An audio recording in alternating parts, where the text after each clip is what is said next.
दोस्तों इस वीडियो में हम slice zero balance savings account के ऊपर पूरा डिस्कशन करेंगे। काफी सारी मेरी वीडियोस में ना बार बार कमेंट आ रहे थे कि जी Slice zero balance savings account के ऊपर पूरा वीडियो बनाओ। अच्छा, अब एक चीज और बताऊं, अगर आप इस टॉपिक के ऊपर यूट्यूब पे कोई भी वीडियो देखोगे ना तो लगभग हर कोई आपको इसकी तारीफों के फूल बांधता हुआ दिखेगा। रीजन सिंपल है, ठीक है, आप समझदार हो। लेकिन ये वाली जो वीडियो है ना, ये मैं आपको बता दूं कोई पेड प्रमोशन नहीं है। इस वीडियो में जेन्युइन जो सारी की सारी बातें होंगी वो सब कुछ डिस्कस करेंगे, ठीक है, एकदम ऑनेस्टी के साथ। जो इस अकाउंट के फीचर्स हैं सारे के सारे ट्रांसपेरेंसी के साथ हम डिस्कस करेंगे। अगर मैं इंट्रोडक्शन में ही कहूं कि इस अकाउंट के बारे में, तो आज की डेट में हम कह सकते हैं कि हाँ ये अच्छा जीरो बैलेंस सेविंग्स अकाउंट है, क्योंकि रीजन ये है कि ये हमारे को 5.5% का रेट ऑफ इंटरेस्ट ऑफर कर रहा है जो भी मैं पैसा सेविंग्स अकाउंट में रखता हूं। वहीं दूसरी बात, मान लो एसबीआई की बात कर लूं, एसबीआई में अगर आप पैसा सेविंग्स अकाउंट में रखोगे तो सिर्फ 2.5% का ब्याज मिलता है। तो आज की डेट में अच्छा है कि 5.5% का अगर ये मेरे को ब्याज दे रहा है तो मेरे लिए एज अ कस्टमर अच्छा है। लेकिन कुछ एक कमियां भी हैं, वो कमियां आपको कोई बताएगा नहीं। चलो एक काम करते हैं, इंट्रोडक्शन से शुरू करते हैं बिल्कुल कि ये स्लाइस है क्या। देखो बेसिकली स्लाइस पहले एक फिनटेक कंपनी थी, ठीक है, मतलब कोई बैंक वैंक नहीं था। अच्छा, बैंक कौन सा था? हमारा north east small finance bank था, ठीक है जी। ये north east small finance bank 2017 में शुरू हुआ था और इसका main motive north east India के अंदर बैंकिंग को बढ़ाना था। फिर उसके बाद साल 2024 के अंदर यानी लास्ट ईयर जो स्लाइस फिनटेक कंपनी थी उसने मेजर स्टेक परचेज कर लिया north east small finance bank का, इसलिए इसका जो अब नाम है वो है हमारा स्लाइस स्मॉल फाइनेंस बैंक, इसका नया नाम पड़ गया। अच्छा, अगर मैं आपको वैसे थोड़ा बैंकों के बारे में बताऊं तो आज की डेट में हमारे देश में टोटल 12 सरकारी बैंक है। सरकारी बैंक जैसे आपके state bank of India, Punjab national bank, Canara bank, ऐसे, ठीक है, ये टोटल 12 सरकारी बैंक है। ऐसे ही हमारे देश में टोटल 21 प्राइवेट सेक्टर बैंक है, जैसे आपके HDFC, ICICI, Kotak, IndusInd, axis, ये वाले जितने बैंक है, ऐसे टोटल 21 प्राइवेट सेक्टर बैंक है और टोटल 11 स्मॉल फाइनेंस बैंक है, जिसमें से एक हमारा जो स्मॉल फाइनेंस बैंक है जो पहले north east small finance bank था, अब उसका नाम बदल के अब क्या हो गया, slice small finance bank. Small finance bank दूसरे कौन से, जैसे एक बहुत मशहूर है एयू स्मॉल फाइनेंस बैंक, या फिर आप कह सकते हो कि G capital small finance bank. तो ऐसे जितने भी बैंक है ये हमारे स्मॉल फाइनेंस बैंक होते हैं। अच्छा, क्या ये बैंक सेफ होते हैं? बिल्कुल सेफ होते हैं, क्योंकि जो स्मॉल फाइनेंस बैंक हैं ये भी DICGC से इंश्योर्ड होते हैं, यानी deposit insurance credit guarantee corporation, इससे ये भी बैंक इंश्योर्ड होते हैं। जैसे आपके सरकारी बैंक, प्राइवेट बैंक इंश्योर्ड होते हैं ना, ऐसे ये स्मॉल फाइनेंस बैंक भी DICGC से इंश्योर्ड होते हैं। DICGC RBI की एक सब्सिडरी बॉडी है। ये DICGC क्या कहता है? कहता है कि अगर कल को कोई भी बैंक डूब गया तो उसमें कस्टमर का पड़ा 5 लाख रुपए तक की गारंटी ये बॉडी लेती है कि ये अपनी जेब से कस्टमर को पैसे देगी। अगर आपको लगता है कि स्मॉल फाइनेंस बैंक डूब सकते हैं तो 5 लाख से ज्यादा पैसा मत रखो। मान लो अगर किसी ने 7 लाख रुपए स्लाइस स्मॉल फाइनेंस बैंक में रखा है और भगवान ना करे एक हाइपोथेटिकल सिचुएशन, कल को ये बैंक डूब जाए तो 5 लाख रुपए तक तो आपको DICGC दे देगा, 2 लाख का आपको नुकसान उठाना पड़ेगा। तो जो लोगों को लगता है कि स्मॉल फाइनेंस बैंक कल को डूब ना जाए, वो 5 लाख से ज्यादा बैलेंस अपने अकाउंट में मत रखो। अब आ जाओ slice saving account, slice zero balance saving account, ये इतना मशहूर क्यों हो गया, ठीक है, और इसके ऊपर इतनी ज्यादा वीडियोस क्यों बन रही? देखो सबसे बड़ा कारण इसके ऊपर वीडियोस बनने का है कि ब्रांड इस टाइम पे एडवर्टीजमेंट पे खर्चा कर रहा है, ठीक है। मतलब मोटी कहानी ये है कि पेड प्रमोशंस बहुत ज्यादा चल रहे हैं, एक तो ये रूल है। दूसरा कि क्या सिर्फ पेड प्रमोशन चल रहे हैं इसलिए हमें अकाउंट खोल लेना चाहिए? देखो नहीं, ऐसा नहीं है। अब ये वाली वीडियो जो मैं बना रहा हूं ये जेन्युइन वीडियो है, कोई प्रमोटेड वीडियो नहीं है, ठीक है। अच्छा, फिर भी मशहूर होने का और कारण क्या है? मशहूर होने का कारण है कि इसका रेट ऑफ इंटरेस्ट, जो कि आज की डेट में 5.5% रेट ऑफ इंटरेस्ट ऑफर कर रहा है। कोई भी दूसरा बैंक उठा लो, सेविंग्स अकाउंट पे 5.5% का ब्याज नहीं देता। ये क्या बोल रहे हैं? बोल रहे हैं कि चाहे अकाउंट में बैलेंस 0 रखो, चाहे 1000 रखो, चाहे 10 लाख रखो, आपको फ्लैट 5.5% का रेट ऑफ इंटरेस्ट मिलेगा। अब कुछ बैंक ऐसे होते हैं, जैसे नए नए बैंक आते हैं, ठीक है, मैं किसी बैंक का नाम नहीं लेता, कुछ बैंक ऐसे करते हैं, बड़ा बड़ा लिख देंगे जी 7% का रेट ऑफ इंटरेस्ट है, ठीक है, लेकिन उसके अंदर लिमिट्स होती है। वो लिमिट कैसे होगी? बोलेगा कि 0 से लेके अगर 1 लाख बैलेंस पड़ा है ना तो अकाउंट में सिर्फ 2% ब्याज मिलेगा। 1 लाख से लेके 5 लाख तक का जो बैलेंस है उस पर 3% मिलेगा, और 5 लाख से ऊपर जो बैलेंस है उस पर 7% का ब्याज मिलेगा। तो इस तरीके से बाइफरकेट करके ट्रिक्स खेलते हैं। जब एडवर्टीजमेंट की बारी आएगी, बैनर छापने की बारी आएगी, तो बड़ा बड़ा लिख देंगे सेविंग अकाउंट पे 7% का ब्याज। अब मान लो अगर किसी ने सच में 6 लाख रुपए अकाउंट में रखे तो 6 की 6 लाख, तो ये नहीं कह सकते कि 5 लाख से ऊपर बैलेंस हो गया तो पूरे 6 लाख पे 7% ब्याज मिलेगा, नहीं। अगर ऐसा केस बैठता है तो इसको भी बाइफरकेट करना पड़ेगा। इस 6 लाख के में से शुरू के 1 लाख पे सिर्फ 2% मिलेगा, फिर अगले जो 4 लाख हैं, यानी 1 लाख से लेके 5 लाख, ये जो 4 लाख है इस पे सिर्फ 3% ब्याज मिलेगा, और लास्ट का जो 1 लाख है उस पे ही सिर्फ 7% का ब्याज मिलेगा। तो ओवरऑल थोड़ी ना 7% का ब्याज मिल रहा है। लेकिन स्लाइस क्यों मशहूर हो रहा है? क्योंकि जी ये हमारे को 5.5% का इंटरेस्ट रेट दे रहा है। ठीक है, अब काफी लोग कह रहे होंगे कि लग तो ये भी वीडियो पेड रही है क्योंकि आप भी तारीफों के फूल ही बांध रहे हो। नहीं, देखो अब सिंपल सी चीज है, एक कैलकुलेशन समझो। मैं थोड़ा सा ब्लैंक पेज ले लेता हूं। अब ये बैंक है जी नया, ये क्या बोल रहा है, हम 5.5 मतलब इसका रेट ऑफ इंटरेस्ट फ्लैट 5.5% नहीं है। ये कहता है हमारा रेट ऑफ इंटरेस्ट आरबीआई की रेपो रेट के साथ लिंक्ड रहने वाला है। भाई आरबीआई की कल को रेपो रेट बढ़ेगी तो हमारा रेट ऑफ इंटरेस्ट भी बढ़ जाएगा, रेपो रेट घटेगी तो इंटरेस्ट रेट भी घट जाएगा। अच्छा, रेपो रेट होती क्या है? देखो, रेपो रेट आरबीआई का बस एक टूल है, ये महंगाई को कंट्रोल करता है। समझ के बात को, चलो बहुत ज्यादा टेक्निकल नहीं जाते। मोटी बात आप ये समझो कि जिस ब्याज दर पे भारत के bank reserve bank of India से पैसा उधार लेते हैं उसे रेपो रेट बोला जाता है। जैसे मान लो स्टेट बैंक ऑफ इंडिया को 10,000 करोड़ की जरूरत है, लेकिन उसके पास डिपॉजिटर नहीं आ रहा। मान लो आप और मेरे जैसे लोग ना सेविंग अकाउंट में पैसा ज्यादा रख रहे हैं, ना एफडी करा रहे हैं, ना ही करंट अकाउंट में पैसा रख रहे हैं। अब उसके पास 10,000 करोड़ की शॉर्टेज हो गई, लेकिन लोन मांगने वाले लोग खड़े हैं आगे।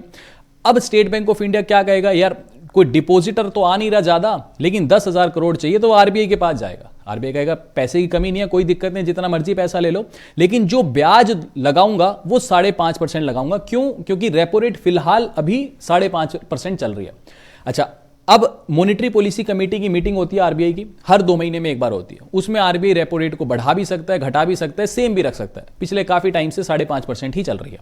चलो ठीक है जी, ये बात भी समझ आ गई। मोटी बात ये, अब आप समझ गए कि आरबीआई से बैंक जिस ब्याज दर पे पैसा उधार लेते हैं उसको रेपो रेट बोलते हैं। अब स्लाइस कहता है कि एक बात बताओ, यहां पे स्लाइस बैंक है, स्लाइस कहता है कि मैं अगर रिजर्व बैंक ऑफ इंडिया से पैसा उधार लेता हूं तो भी मैं 5.5% पे लेता हूं।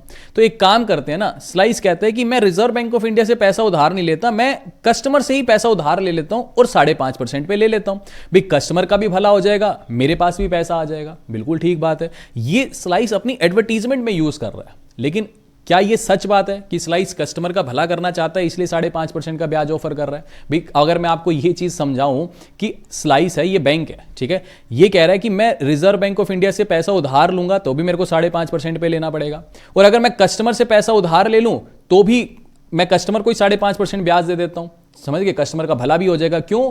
स्लाइस कहता है कि जी दूसरे बैंक जैसे for example state bank of India customer को 2.5% का ही ब्याज देते हैं सेविंग्स अकाउंट में रखे पैसे पे, वहीं अगर एसबीआई को आरबीआई से पैसा उधार लेना तो 5.5% पे लेता है, कस्टमर को सिर्फ 2.5% देता है। तो स्लाइस कह रहा है कि हम बहुत महान हैं, हम बहुत अच्छे हैं, इसीलिए हम कस्टमर को भी 5.5% पे का इंटरेस्ट देंगे, और फिर आगे इस पैसे को जब लोन देंगे तो वहां से मैं मान लो लोन दिया 10-12% पे, तो ये कमाई हो गई ना, 5.5% पे पैसा उठाया 12% पे दे दिया, तो बीच का प्रॉफिट है वो कमाई होगी। तो स्लाइस कह रहा है भी हम अपनी ग्रोथ का हिस्सेदार अपने कस्टमर को भी बनाना चाहते हैं। ये इसकी एडवर्टीजमेंट है, सुनने में बहुत अच्छी बात लगती है, लेकिन क्या बैंक के लिए अच्छी चीज है क्या? नहीं।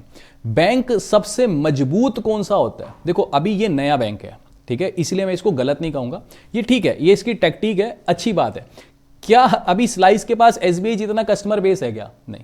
अगर कल को स्लाइस को मौका मिलेगा कि बहुत प्रसिद्ध बैंक हो जाएगा, बहुत मशहूर हो जाएगा, तो ऑब्वियस सी बात है ये भी कहेंगे 5.5% को हटाओ यार, 2-2.5% ही देंगे। बैंक अगर इंडिया के अंदर, ये मैं आपको बहुत डीप चीज बता रहा हूं, अकाउंट ओपनिंग कोई भी आपको बता देगा कि इस पे क्लिक करो, उस पे क्लिक करो, खोल लेना आराम से अकाउंट, लेकिन ये थोड़ी बैंकिंग की चीजें आपको सीखोगे तो लर्निंग मिलेगी, ठीक है। बैंक भारत में सबसे मजबूत कौन सा होता है? सबसे मजबूत ऐसा बैंक जो कभी डूब ही नहीं सकता। मैं ये नहीं कह रहा स्लाइस डूब जाएगा, नया है, कस्टमर बेस जोड़ने के लिए ये सारी चीजें करनी पड़ती हैं, ठीक है, अच्छी बात है। एज अ कस्टमर मेरे को तो फायदा है भाई, मेरे को 5.5% का ब्याज मिल रहा है। लेकिन बैंक सबसे मजबूत कौन सा होता है? जिसका कासा रेशो सबसे ज्यादा होता है। कासा क्या है? करंट अकाउंट और सेविंग्स अकाउंट। ये एक बैंक है, ठीक है, एक बैंक के अंदर पैसा आ रहा है, लेकिन सारा पैसा एफडी की फॉर्म में आ रहा है। आगे ये बैंक किसी को होम लोन देता है, मान लो 8% आज होम लोन का रेट ऑफ इंटरेस्ट चल रहा है, लेकिन इस बैंक में कोई भी सेविंग अकाउंट नहीं खोल रहा, कोई भी करंट अकाउंट नहीं खोल रहा, हर कोई एफडी कराया जा रहा है, ठीक है जी, कोई बात नहीं, पैसा तो आ रहा है, लेकिन एफडी पे इस बैंक को ब्याज देना पड़ता है 6% का। ठीक बात है, 6% पे पैसा आया, 8% पे लोन दे दिया, मार्जिन कितना है? 2% का। बहुत कम मार्जिन है ना, बहुत कम मार्जिन है। अगर 2-4 कस्टमर ने भी होम लोन डिफॉल्ट कर दिया और 2-4 करोड़ का नुकसान हो गया तो ये आपका 2% नुकसान में चला जाएगा एक तरह से बैंक। लेकिन यही एक दूसरा अच्छा बैंक है, ये क्या करता है? कस्टमर को कहता है ज्यादा से ज्यादा सेविंग अकाउंट खोलो, ज्यादा से ज्यादा करंट अकाउंट खोलो। क्यों? क्योंकि करंट अकाउंट में बैंक 0% ब्याज देता है, यानी फ्री में पैसा बैंक को मिल जाता है। सेविंग अकाउंट में बैंक 2% या 2.5% का ब्याज देता है, यानी कासा, कासा मतलब करंट अकाउंट और सेविंग अकाउंट, इसको बोला जाता है लो कॉस्ट फंड। बैंक के पास कम ब्याज दे करके पैसा ज्यादा आ रहा है। अब ये अगर को मान लो, अब इसको ये पकड़ो, ऑन एन एवरेज दोनों को जोड़ के 2% पे पैसा मिल रहा है, ठीक है, और इसको आगे 8% पे ये लोन दे रहा है, तो मार्जिन कितना हो रहा है, 6% का ही मुनाफा कमा रहा है। अब होने दो 2-4 लोन को डिफॉल्ट भी हो जाए तो भी बैंक प्रॉफिट में रहने वाला है। समझ गए मेरी बात को। अब आ जाओ स्लाइस के ऊपर। स्लाइस क्या कर रहा है? स्लाइस ऑब्वियस सी बात है, स्लाइस के पास ना तो नंबर ऑफ सेविंग्स अकाउंट अभी बहुत ज्यादा है, ना ही इसके अंदर कोई बड़ा बड़ा व्यापारी अभी थोड़ी ना करंट अकाउंट खोल लेगा, कहेगा मेरी 1 करोड़ की लिमिट चलने दो, मेरी 5 करोड़ की लिमिट चलने दो। जैसे आईसीआईसी, एचडीएफसी, एक्सिस, आपके बड़े बड़े bank, SBI, bank of Baroda, ठीक है, पीएनबी, इन बैंकों के अंदर अगर मैं 5 करोड़ की लिमिट भी चला दूं, 10 करोड़ की, 50 करोड़ भी अगर रख दूं, तो मेरे को डर नहीं है भाई। सिंपल सी चीज, समझ रहे हो बात को। करंट अकाउंट में चलो हम तो बहुत छोटे लेवल के लोग हैं, आप जैसे फॉर एग्जांपल मेरे घर के नज़दीक लुधियाना है, लुधियाना में इतनी बड़ी बड़ी इंडस्ट्रीज है, पता नहीं कितने कितने करोड़ों रुपए की लिमिट चलती है, ठीक है। मैंने खुद मतलब बैंक में मैंने काम किया तो मेरे को तो पता है कि, मैंने लुधियाना भी काम किया तो मेरे को पता है कि कितने कितने करोड़ों की लिमिट चलती है। तो भाई स्टेट बैंक ऑफ इंडिया के अंदर अगर कोई कस्टमर 50 करोड़ भी रख रहा है तो उसको डर नहीं है कि मेरा पैसा मर जाएगा। क्या अब 50-50 करोड़ भी रखते हैं लोग करंट अकाउंट के अंदर, उस बैंक को तो फ्री का ये पैसा मिल गया, अब चाहे इस पैसे को आगे लोन दे।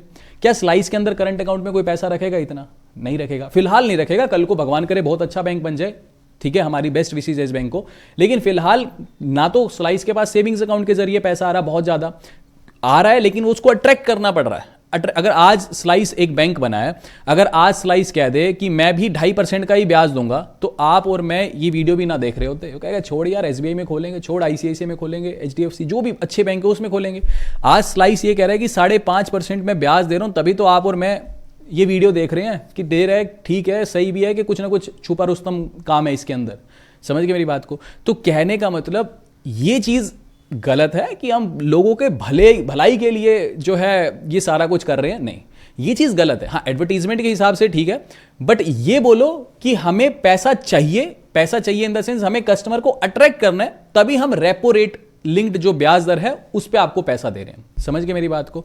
तो कोई भलाई वलाई नहीं चल रही है, उसको पैसा चाहिए, उसको कस्टमर अट्रैक्ट करने हैं, इसीलिए वो 5.5% की ब्याज दर पे पैसा सेविंग्स अकाउंट पे इंटरेस्टेड ऑफर कर रहा है, ठीक है। अच्छा, बाकी इसके अंदर आप करंट अकाउंट भी खोल सकते हो, उस पे ब्याज जो है 0% मिलता है, ठीक है।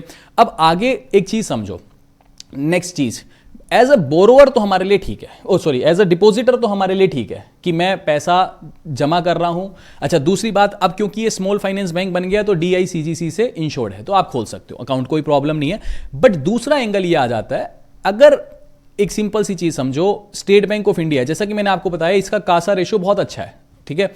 अगर ये 2-2.5% पे पैसा उठा के आगे होम लोन तो 8% पे दे रहा है, पर्सनल लोन मान लो 12%, 13% पे दे देगा, हद से हद 15% पे दे देगा, क्योंकि अनसिक्योर्ड लोन है, क्योंकि इसको कम ब्याज पे पैसा मिल रहा है, तो आगे पर्सनल लोन भी ये सस्ते दे रहा है। स्लाइस ऑलरेडी महंगी ब्याज दर पे पैसा उठा रहा है, तो ऑब्वियस सी बात है जब ये आगे लोन देगा तो इसका होम लोन भी महंगा होगा, इसका पर्सनल लोन ये अप टू 5 लाख देता है, ठीक है, तो ये इसके पर्सनल लोन भी महंगे होंगे। समझ के बात को। क्यों महंगे होंगे? दूसरे बैंकों से क्यों महंगे होंगे? क्योंकि ये महंगी ब्याज दर पे पैसा उठा रहा है, डिपॉजिटर को ये ज्यादा ब्याज दे रहा है, तो ऑब्वियस सी बात है आगे भी अपना मार्जिन रखना पड़ेगा भाई, नहीं तो डिफॉल्ट हो गए तो बैंक ही बंद हो जाएगा। तो एज अ बोरोवर अगर मैं बात करूं, अगर आपको लोन्स चाहिए, ठीक है, तो फिर आप बैंकों को प्रेफर करो, आपके चाहे प्राइवेट बैंक हो चाहे सरकारी, अच्छे जितने भी बैंक हैं उनको प्रेफर करो। लेकिन अगर आप डिपॉजिटर हो, आपको पैसा रखना है, सेविंग अकाउंट खोलना है, तो फिर आप स्लाइस की तरफ जा सकते हो। अब एक लास्ट चीज कि स्लाइस की तरफ चले तो गए, ठीक बात है, लेकिन अब किन लोगों को जाना चाहिए, किन लोगों को नहीं जाना चाहिए, ये मैं बहुत ऑनेस्टली वीडियो बना रहा हूं आपके साथ। मैं कोई वो चीज नहीं कर रहा, कोई प्रमोशन नहीं कर रहा, जो चीज अच्छी है, जो चीज ड्रॉबैक है वो ड्रॉबैक है, ऑनेस्टली मैं आपके साथ वीडियो बना रहा हूं। अगर आपको वीडियो इंफॉर्मेटिव लग रही है तो प्लीज वीडियो को लाइक और चैनल को सब्सक्राइब जरूर करना, ऐसी वीडियोज बनाने के लिए। फिर जब आप सब्सक्राइब और लाइक करते हो तो हमें मोटिवेशन बहुत मिलता है। अब सवाल आता है किसके लिए अच्छा है? देखो, आज 5.5% का रेट ऑफ इंटरेस्ट ये ऑफर कर रहा है, मतलब फ्लैट 5.5 नहीं है, रेपो रेट के साथ है, कल को रेपो रेट बढ़ के 6% हो जाए तो 6% ब्याज भी कर देगा, ठीक है, कर रहा है, ठीक है, बिल्कुल अच्छी बात है। लेकिन आज ये नया बैंक है, इसको कस्टमर जोड़ना है। जब भी कोई नया बैंक आता है, जब मेरे को अच्छे से याद है IDFC फर्स्ट भी आया था, तो उसकी इतनी एडवर्टीजमेंट आती थी कि इतना ब्याज फ्लैट मिलता था, फिर उसने बाइफर्केशन करना शुरू कर दिया। AU स्मॉल फाइनेंस बैंक आया था, वो भी बहुत अच्छा ब्याज देता था सेविंग्स अकाउंट में, फिर वो चल गया, फिर उसने ब्याज घटा दिए। तो ऑब्वियस सी बात है, ये चीज़ मैंने आपको बता दी कि ये हमेशा के लिए नहीं चलने वाली। ये नया बैंक है तो आप अकाउंट्स खोलोगे, कस्टमर जुड़ेंगे, जैसे जैसे बैंक मशहूर होता जाएगा इसकी ब्रांचेस खुलती जाएंगी और ये इसको जब एक फेम मिल जाएगा तो ऑब्वियस सी बात है ये आज नहीं तो साल 2 साल बाद, भगवान करे जल्दी ये बैंक ग्रो करे। जब ये ग्रो करेगा तो ये इंटरेस्ट रेट्स को नीचे लेके आएगा। अब अगर तो आप इस टाइप के लोग, इस टाइप की कैटेगरी के लोगों में आते हो कि मुझे 1 या 2 बैंक अकाउंट ही चाहिए, मुझे हेडेक नहीं चाहिए, ठीक है, और मैं भविष्य में इस अकाउंट को बदलूंगा भी नहीं, चाहे इसके ब्याज दर कम हो घटें, जो भी होगा, आज मिल रहा है, उम्मीद तो यही है कि अगले 6 महीने 1 साल तक इसका इतना कस्टमर बेस नहीं बनेगा क्योंकि टाइम लगता है बैंक को, कंपटीशन बहुत है, तो अभी तो मिलेगा ये ब्याज दर। तो अगर आप इस कैटेगरी के लोगों में आते हो कि मुझे 1-2 बैंक अकाउंट चाहिए और मैं बार बार चाहे इसके ब्याज दर घटें ना घटें, तो फिर आप खोल सकते हो, मतलब समझ रहे हो बात को, मैं थोड़ा सा गलत बोल गया। अगर आप चाहते हो कि सिर्फ 1-2 बैंक अकाउंट ही होने चाहिए, बार बार मैं बदलूंगा नहीं, तो फिर मत खोलो, क्योंकि आज नहीं तो 1-2 साल के बाद इसकी ब्याज दरें घटेंगी, ठीक है। लेकिन अगर आपको ऐसा है कि 3-4-5 अकाउंट होंगे तो कोई फर्क नहीं पड़ता, पिछले वाले मैं बंद कर दूंगा, जो मेरे को ज़्यादा फायदा देगा मैं उसके साथ ही जुड़ूंगा, तो फिर आप इसकी तरफ जा सकते हो। समझ गए, मैंने आपको पूरा ट्रांसपेरेंसी के साथ इन डेप्थ सब कुछ समझा दिया। अब इसके थोड़े से जो और फीचर्स हैं वो देख लेते हैं। ये मैंने आपको समझा दिया, ब्याज दर आपको समझा दिया। अच्छा, एक चीज़ इसकी एडवर्टीजमेंट में बहुत बार जो ये लोग बताते हैं वो कहते हैं कि डेली ब्याज मिलता है। भी जैसे मान लो SBI में आपका अकाउंट है, ठीक है, तो SBI में जो भी ब्याज है वो हर 3 महीने में एक बार आपके अकाउंट में आता है। भाई सेविंग अकाउंट में जो भी आप पैसा कमाते हो हर 3 महीने में आपके सेविंग अकाउंट में क्रेडिट किया जाता है। ये बोलते हैं कि हम ब्याज डेली बेसिस पे देते हैं। अब उसके लिए क्या बोलते हैं, मान लो आपने 1 लाख रुपए रखे, ठीक है, 1 लाख रुपए अकाउंट में रखे, उसका मान लो ब्याज 5.5% है, तो साल, एक छोटा सा एग्जांपल लेते हैं यार आसान भाषा में, उसका मान लो रोज का ब्याज 100 रुपये बन रहा है, ठीक है, तो रोज रात को 12 बजे आपके अकाउंट में 100 रुपये आ गए। अब अगले दिन आपका अकाउंट बैलेंस 1 लाख और 100 रुपये है, तो ये कहते हैं कि अगले दिन अब 1 लाख पे तो ब्याज लगेगा ही लगेगा, साथ में 100 रुपये के ऊपर और लगेगा ब्याज, तो अगले दिन आपका बैलेंस फिर और बढ़ के आएगा, यानी 100 रुपये के ऊपर भी बैलेंस पे ब्याज लगा ना, क्योंकि आपके अकाउंट में पैसा क्रेडिट हो गया। फिर ये तर्क देते हैं कि मान लो दूसरा कोई बैंक है, वो तो हर 3 महीने में ही सेविंग अकाउंट का ब्याज दे रहा है ना आपको, चाहे इकट्ठा दे रहा है, लेकिन ब्याज पे ब्याज नहीं लग रहा। लेकिन वो चीज़ गलत है, चाहे ऐसे पैसा ले लो, चाहे 3 महीने में इकट्ठा पैसा ले लो, ब्याज पे ब्याज दोनों चीज़ों में लग रहा है। समझ के बात को, अगर SBI 3 महीने में इकट्ठा ब्याज देता है ना सेविंग अकाउंट का, तो सेविंग्स अकाउंट का जो ब्याज है वो डेली बेसिस पे ही आता है और उस पे ब्याज भी लगता है। लेकिन बस बाकी जो बैंक है वो 3 महीने का ब्याज इकट्ठा आपके अकाउंट में डाल देते हैं, पर लगता है उस पर भी ब्याज ही है। समझ रहे हो बात को, ये बस आपके सेविंग अकाउंट पे एक मैसेज भेज देते हैं, टुडुंग आज का ब्याज आ गया, बस, फर्क कुछ भी नहीं है, ठीक है। तो ये भी टेक्निकल बात है जो मैंने आपको समझा दी।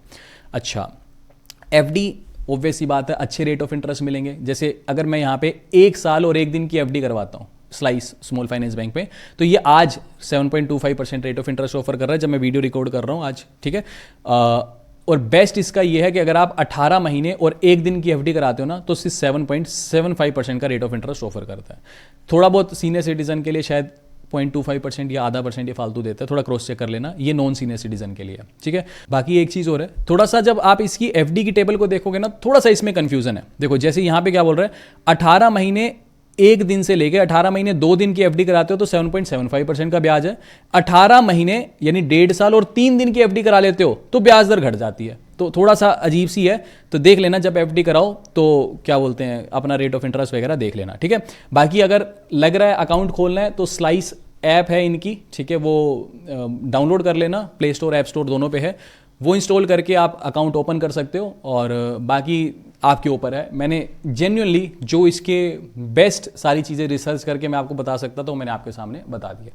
उम्मीद करता हूँ आपको वीडियो इन्फॉर्मेटिव लगी होगी। अभी के लिए this is end of the video, thanks for listening and thank you all. एक चीज़ लास्ट में रहेगी, सॉरी, डेबिट कार्ड चार्जेस, ठीक है। अगर आप फिजिकल वर्चुअल डेबिट कार्ड लेते हो तो कोई चार्जेस नहीं है, फिजिकल डेबिट कार्ड घर पे मंगवाते हो तो 299 रुपये के चार्ज लगते हैं, इंक्लूसिव ऑफ GST। इसके ऊपर GST नहीं लगेगा, GST मिला के 299 रुपये की फीस है, ठीक है। तो मिलते हैं आपसे अगली वीडियो में।